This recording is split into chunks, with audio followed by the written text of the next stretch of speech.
Yo, what's up guys? John Chloe here. Welcome back to my channel. And for today's video, meron tayong bagong guide. This one is for level 72 Lucky Treasure. So, kailangan nyo muna maging level 72 para ma-unlock tong Lucky Treasure. Okay, so saan siya makikita, kung paano siya ginagawa, kung anong kailangan gawin, ituturo ko sa inyo. Para may advance na kayo na alam nyo kung ano yung gagawin nyo pag level 72 nyo. And para sa mga hindi pa nakakalam, yun, mapakita ko sa inyo. Nakikita ko siya dito sa home. Hello. Tapos, dito nga pala guys, level 7 na yung home ko. So, may separate guide ako para mas mapabilis, tricks or tips para mas mapabilis yung pag-upgrade nyo ng home nyo. So, may ginagawa ko dyan para mas mabilis siya. Level 7 na yung home ko. Tapos, balik tayo sa Lucky Treasure.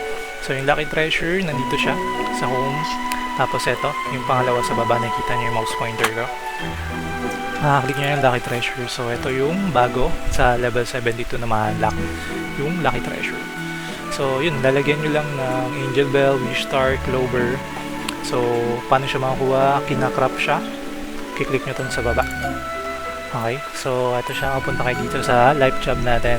So maladagdagan siya, magkakaroon siya ng crafting or meron siyang crafting. Kaso levels 2 pa lang yung crafting ko, hindi ko siya na-grade. So kailangan maging level 9 yung crafting nyo para makagawa kayo ng Clover, Wish Star, saka Angel Bell.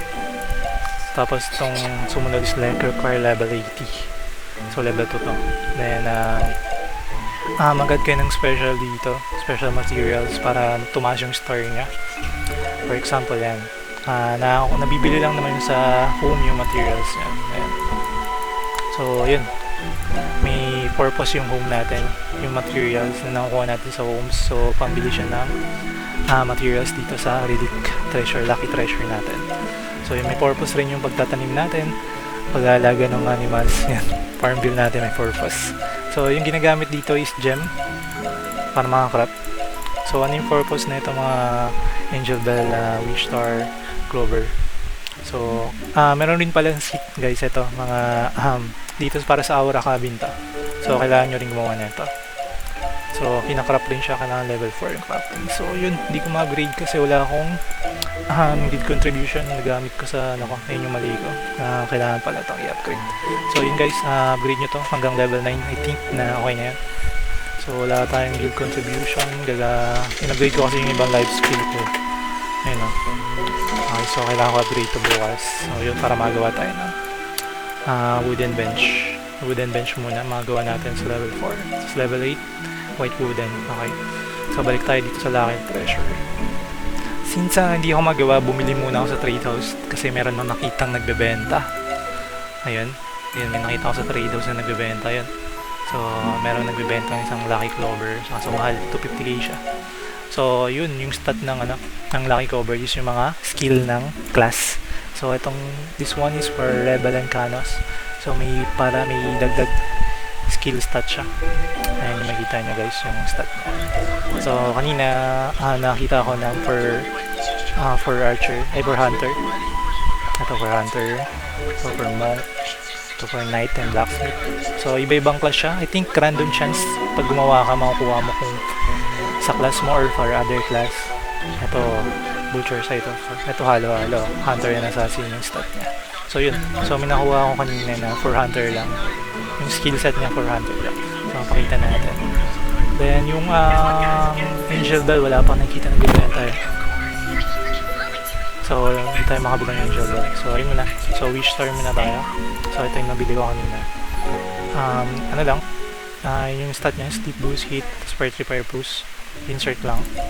Okay, tapos, sa Clover, ito may star, may ano rin ba siya, star rate. So, mas mataas ni star, mas maganda.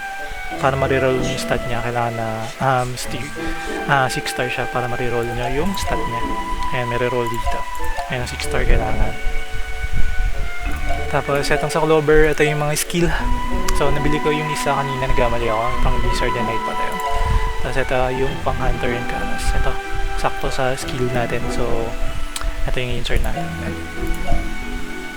Ayan, so, yun. 4 star lang din siya. Hindi ko siya mariroll. So, kailangan na mas mataas na yung star para mariroll natin. Tapos, wish not may kailangan na may free na wish kayo every day. I think this one, meron akong 1 free wish. So, tinitignan ko kung makakuha pa ako ng angel wall. So, itong mga nakasuot sa atin, marireset yung stat niya. Pwede tayong makakuha mas magandang stat. Maganda. So, click na natin. So, may lock. Okay, so kailangan ng lock. May lock ako nakikita sa baba. Ayun, sa baba, may lock.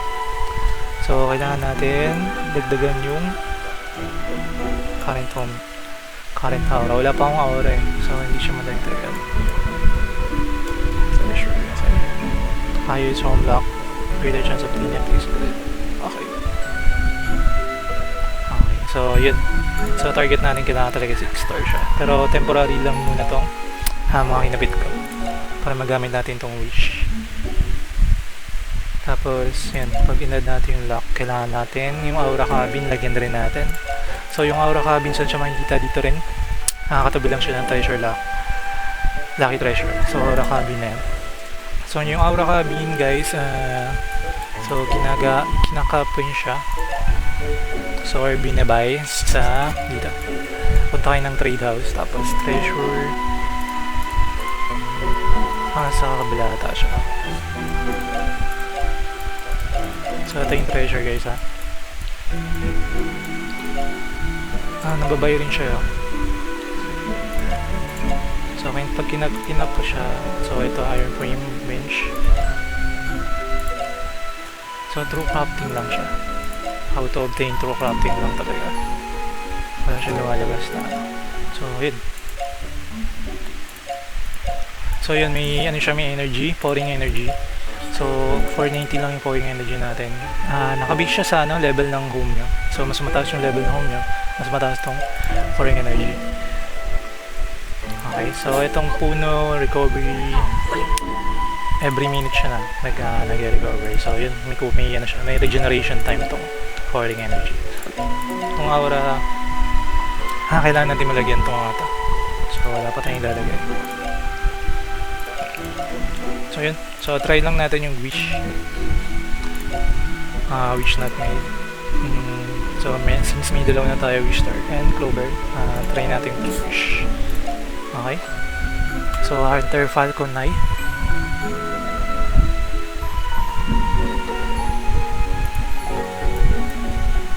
Face original or so may bayad na yung wish niya.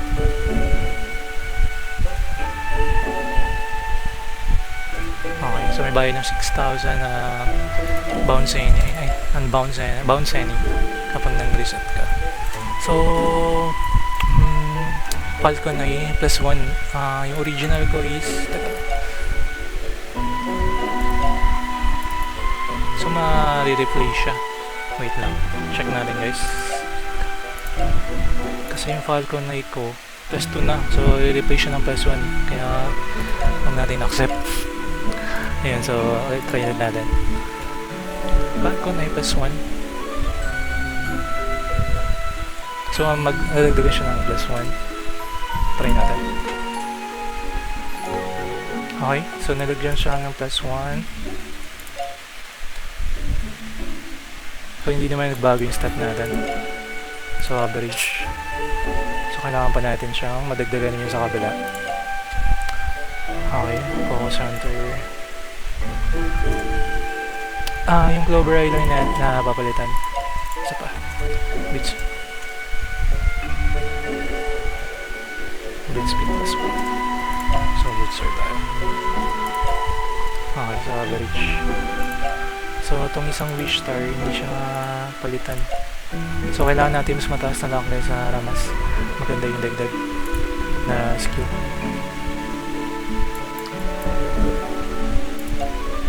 So, yun. I think,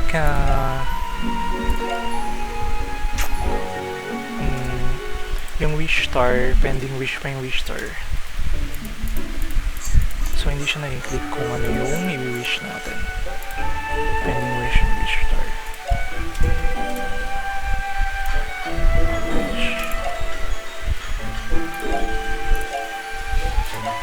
4 lang yung lumalabas sa kanya.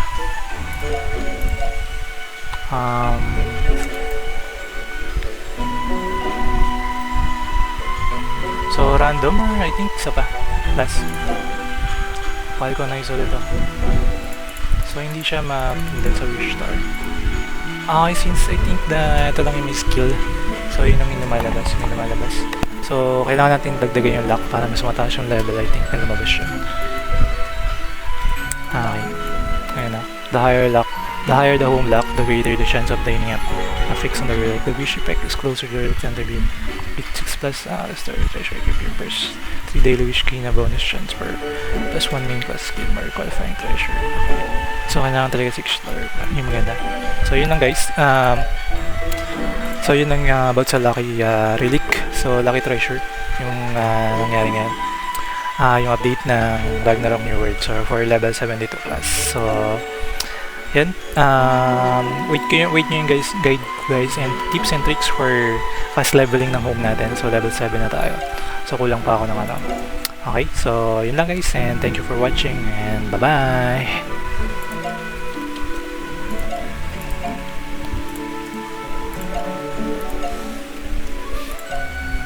Bye bye.